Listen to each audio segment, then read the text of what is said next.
حضرت محمود غزنوی نے ایک دن فرمایا کہ میں حضرت خضر علیہ السلام کی زیارت کرنا چاہتا ہوں۔ ایک غریب آدمی کھڑا ہوا، وہ کہنے لگا میں آپ کو زیارت کرا دیتا ہوں، لیکن ایک شرط ہے، میں غریب ہوں، 6 مہینے کا خرچہ آپ کو دینا ہوگا میرے بچوں کا۔ اس نے کہا ٹھیک ہے۔ 6 مہینے کے بعد محمود غزنوی نے اس کو بلایا، ہاں جی خضر علیہ السلام کی ملاقات کا کوئی وظیفہ مکمل ہوا؟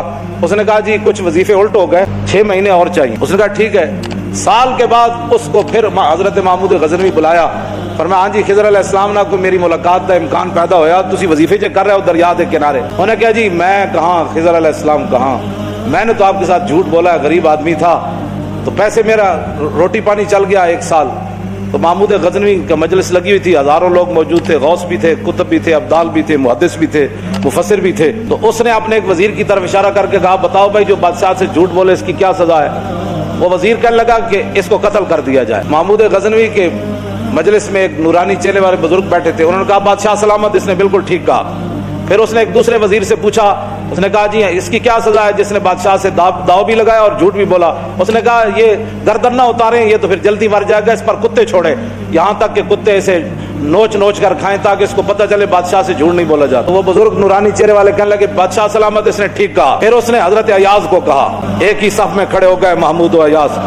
حضرت ایاز کو کہا کہ ہاں جی آپ بتائیں۔ اس نے کہا بادشاہ سلامت، ایک غریب آدمی تھا، اس کے جھوٹ بولنے سے آپ کے وقار میں کوئی کمی نہیں آئی، اور 1 سال پیسے دینے سے آپ کے خزانے میں کوئی کمی نہیں ہے، آپ اس کو معاف کر دیں۔ وہ نورانی چہرے والا بزرگ کہنے لگا بادشاہ سلامت بالکل اس نے ٹھیک کہا۔ محمود غزنوی نے ان بزرگوں کو قریب بلایا، انہوں نے کہا یہ کیا بات ہے، جو گردن اتارنے کا کہتا ہے وہ بھی ٹھیک ہے، جو یہ کہتا ہے کہ کتے چھوڑ دیا جائے وہ بھی ٹھیک ہے، جو معافی کرتا ہے۔ اس نے کہا کہ جس نے کہا نا گردن اتار دو، یہ اس کا خاندان تھا کسائی، تو اس نے اپنے خاندان کا اظہار کیا ہے، گردنیں اتارنے کے عادی ہیں، اور کہا کہ غلطی تو تیری ہے جیسے تو نے ایسے لوگوں کو وزیر بنایا۔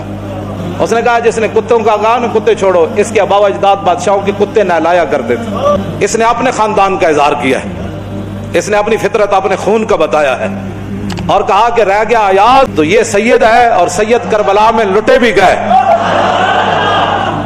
تو اف نہیں کی، اپنا سودا بیچ کر بازار سونا کر گئے، کون سی بستی بسائی تاجران آل بیت۔ کیوں جی کہا یہ سید ہے۔ جب یہ کہا نا یہ سید ہے تو محمود غزنوی کرسی پر کھڑا ہو گیا، وہ کہنے لگا ایاز تو نے آج تک بتایا ہی نہیں میں آل رسول ہوں، اتنا ظلم کیا تو نے بتایا ہی نہیں آج تک۔ تو حضرت ایاز فرمانے لگے کہ اچھا میرا راز ان بزرگوں نے کھولا تو میں بھی آپ کے سامنے ایک راز کھولنا چاہتا ہوں۔ انہوں نے کہا جی وہ کیا ہے؟ انہوں نے کہا یہ جو بزرگ ہے نا یہ خود حضرت خضر علیہ السلام۔